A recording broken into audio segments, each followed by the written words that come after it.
So కర్మ ఎలా కాలిందో తెలీదు. కర్మ ఎవరిని వదిలిపెట్టదు.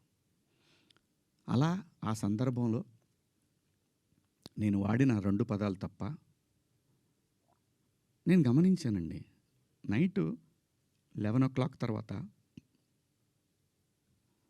12 తర్వాత మీరు చూసుకోండి, 12-1 తర్వాత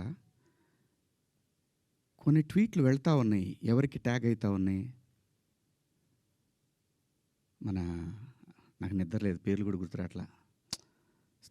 స్త్రీల సమస్య మీద మాట్లాడుతూ ఉంటే మన రాహుల్ వైఫ్ చిన్మయి గారు ఆవిడకి వెళ్తూ ఉన్నాయి. ఆవిడకి ట్యాగ్ చేస్తూ ఉన్నారు. ఇక్కడి నుంచే మొత్తం ట్యాగ్ చేస్తూ ఉన్నారు. ఆ తర్వాత మన అనసూయ గారికి ట్యాగ్ చేస్తూ ఉన్నారు. ఎందుకు చేస్తున్నారు నాకు అర్థం కాలేదు.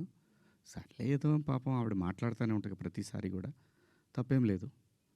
నా తరఫు నుంచి 2 పదాలు దొరికినాయి కాబట్టి ఐ హ్యావ్ టు బేర్. ఏదైనా బేర్ చేయాల్సిందే. మనం దాన్ని ఓట్రిచ్చి కొట్టినా దానివల్ల ఏం ప్రయోజనం లేదు. ఎందుకంటే తప్పు నా వైపు ఉంది కాబట్టి నేను సర్దుకొని వెళ్ళాలి, తప్పదు. క్షమాపణలు చెప్పాను, ఇంకా చెప్తాను కూడా ఆ 2 పదాలకి.